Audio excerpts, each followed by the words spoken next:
at all.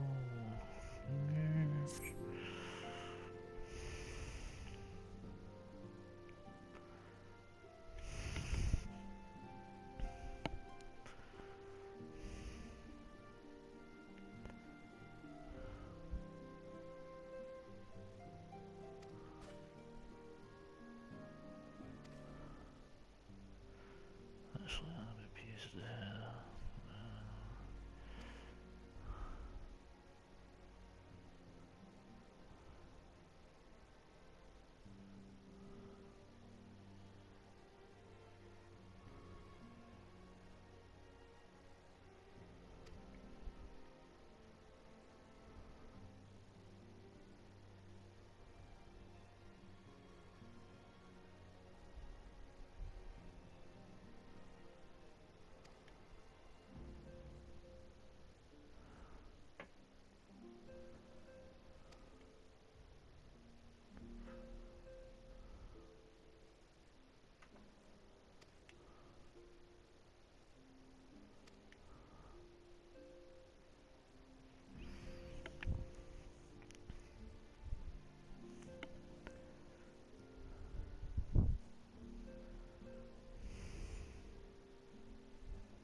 Right.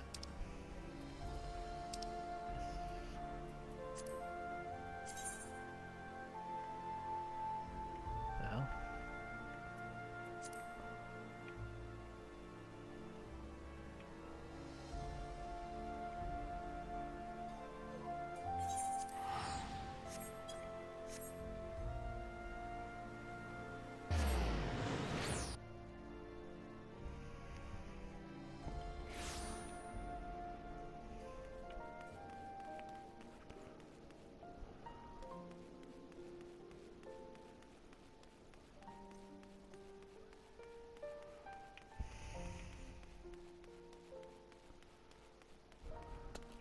No, I'm not running. I could have used the teleport, never mind.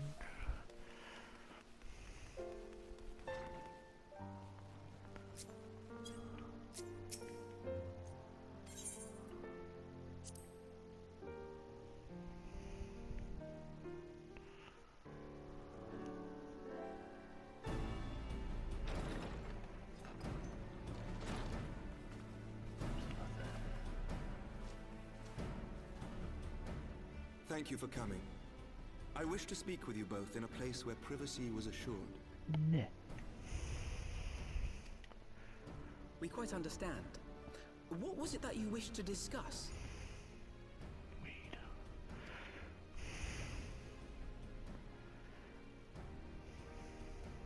With my father's passing, the seat of the Archbishop lies vacant.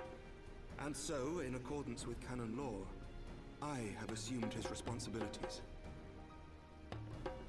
I should stress that this is a temporary measure.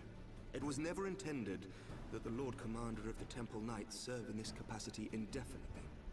Quite the opposite. The statutes specify that I should surrender my powers as soon as a conclave of the senior clergy and the high houses have named a new archbishop. But in light of recent events, that would not seem appropriate.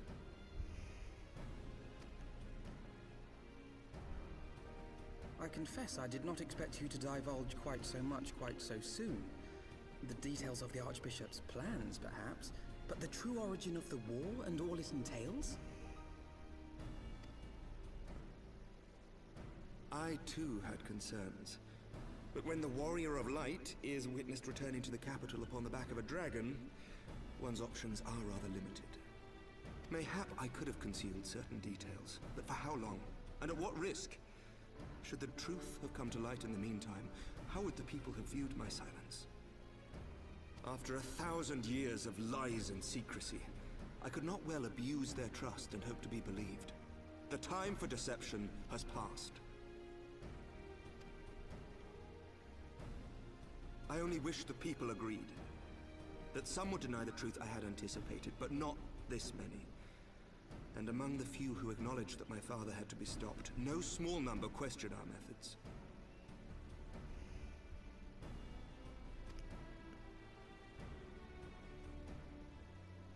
If they suspect a coup, it will not be long before some turn to violence. It has already begun, and that on both sides. Men and women of the cloth are being harassed in the streets. Some have even been assaulted in the Broom.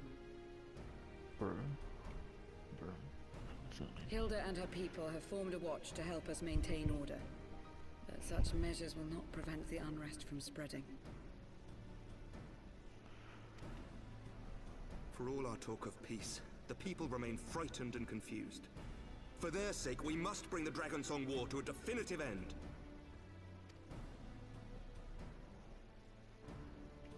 And we should be glad to help you, Sir Emmerich.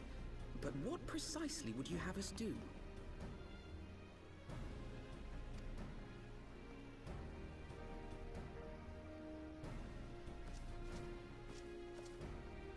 We wish to treat with the dragons of Annex Shrine.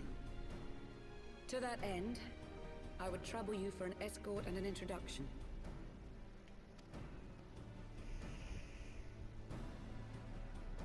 Annex Shrine? You would speak with Vidofnir then? Who's that? We must needs open a dialogue between our peoples. Acting as my representative, Lucia will extend an invitation to their leader, that she might visit us here in Ishgard. Were she still with us, I would of course have beseeched Isel's assistance in this matter. But as she is not, I must ask that you aid us in her stead. Will you do us this favor?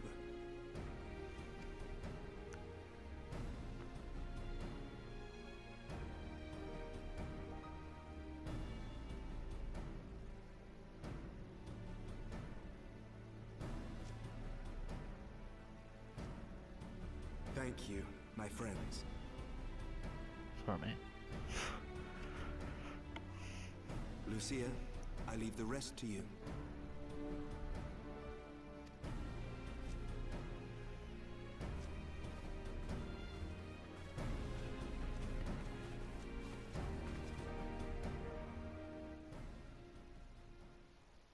In the wake of the Archbishop's fall, the nation of Ishgard trembled, the faith of her people shaken to its very core. Shit. For 1,000 years had they fought and died, certain of the justice of their cause, only to be told that their holy war was born of the sins of their forefathers. What then for those brave men and women, thus stripped of their righteousness but to despair, to deny the truth and decry its speakers?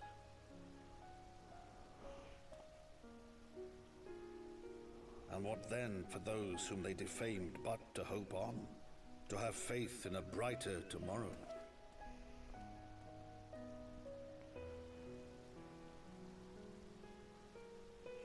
A tomorrow in which man and dragon might live together in harmony, then as distant as the very stars in the heavens.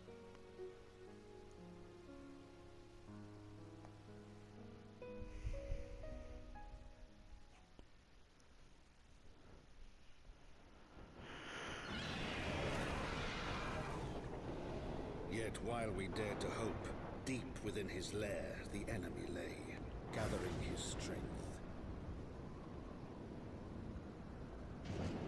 Nidhogg, now possessed of his 2 eyes and the body of the Azure Dragoon, prizes to which he had laid claim at the very hour of the hero's triumph.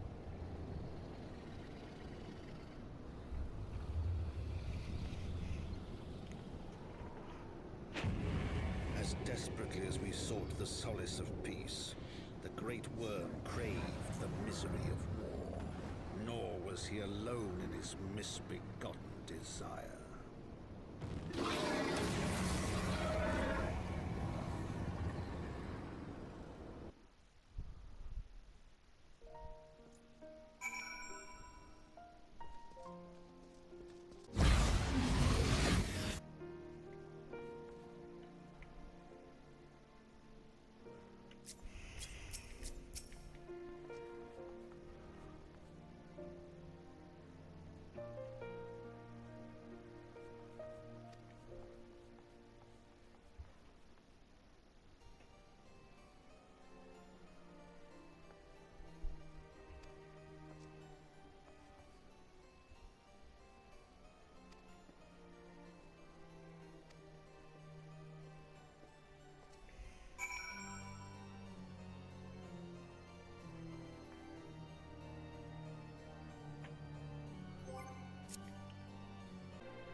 terribly, terribly sorry to have kept you all waiting.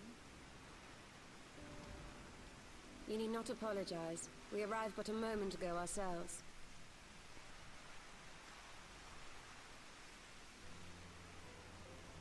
Pray, allow me to introduce Kryle, who has recently come from the Sharlayan motherland. She has generously offered to assist us. Oh, please, think nothing of it. A trip to Eorzea was long overdue.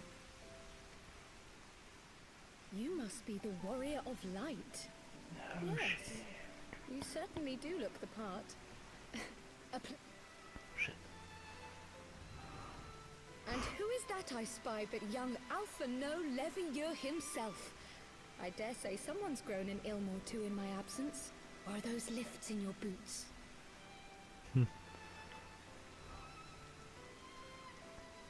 We, Miss Kryle and I met at the Studium years ago. I shall forever be indebted to her. It was no small task keeping him out of trouble, believe you me. The youngest ever to enter the Studium, him and his sister, 11-year-old prodigies. Suffice it to say, social graces were not among his list of talents. Striding up to his seniors on his first day, head held high. What was it he said again? Thank you, Kryle.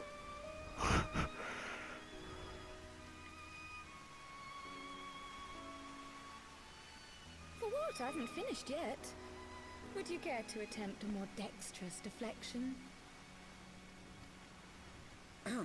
Mayhap we should save this delightful conversation for a more fitting occasion, when pressing matters do not demand our undivided attention. A bit much, but better.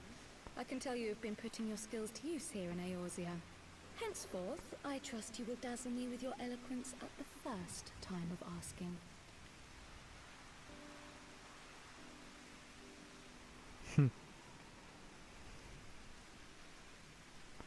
Right, on to more pressing matters. Finding Minfilia and the other missing scions. I gather you have new information to share with us.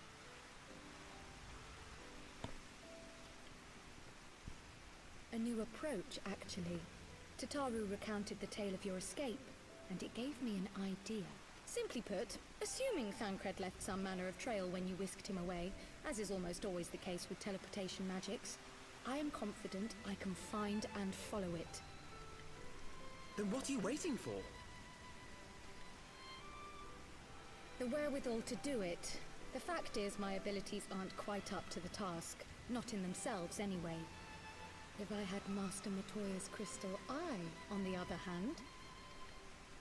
Then let us all call on her forthwith. I think it best you explain your plan to her in person.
Where is it?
Is that trouble I smell?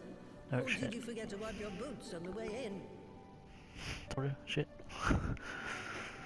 Forgive us, Master Matoya. We will be sure to wipe them on the way out. And may I say how glad I am that age has not yet deprived you of your senses. Ever so quick-witted, aren't we? To the detriment of your manners. Well, out with it then. What do you want?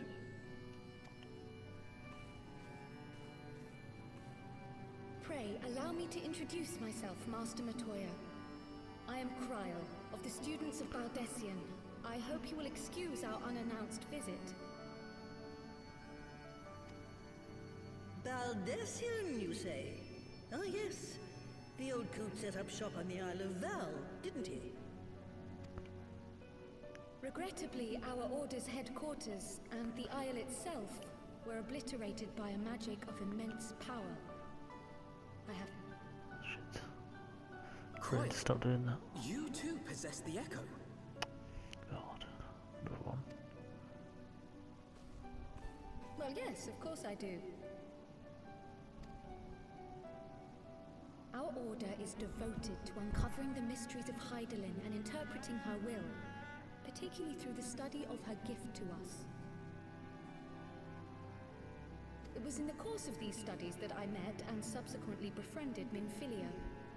She and I have rather a lot in common. I had no idea. You weren't supposed to. Not that I wanted to deceive you, you understand, but precautions had to be taken. Yes, yes, that's all well and good, but you still haven't told me why you're here. The students of Baldessian are gone, and there is naught I can do to change that. But the signs of the Seventh Dawn can yet be restored, and my dear friend found. You have in your possession an ancient crystal of light, one you call your crystal eye. I believe I can use it to focus my abilities and locate one of the missing scions.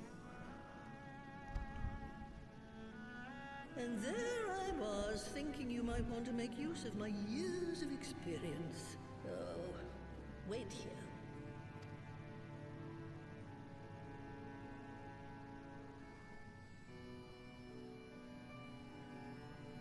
Long did I ponder the nature of this crystal and its familiar radiance. But never did I suspect it was a crystal of light. On the cusp of an umbral calamity, souls blessed with the power of the Echo invariably appear. To aid these, her chosen warriors, Hydaelyn bequeaths to each a slither of her strength in the form of a crystal of light. But as her strength wanes, so too does the potency of her gifts. This crystal, born of an earlier era, is infused with a power far greater than those of this age. You could travel the length and breadth of the land and not find a crystal even a fraction as pure. Its value is beyond measure, as are the risks inherent in its use. No two manifestations of the Echo are alike. I, for example, can converse with beings of every shape and size, excepting beasts, contrary to what others would have you believe. Language has nothing to do with it, of course. Rather, I am sensitive to the whispers of the soul. Their intent, their very essence even. The traces of which served to guide the elementals to Y'shtola,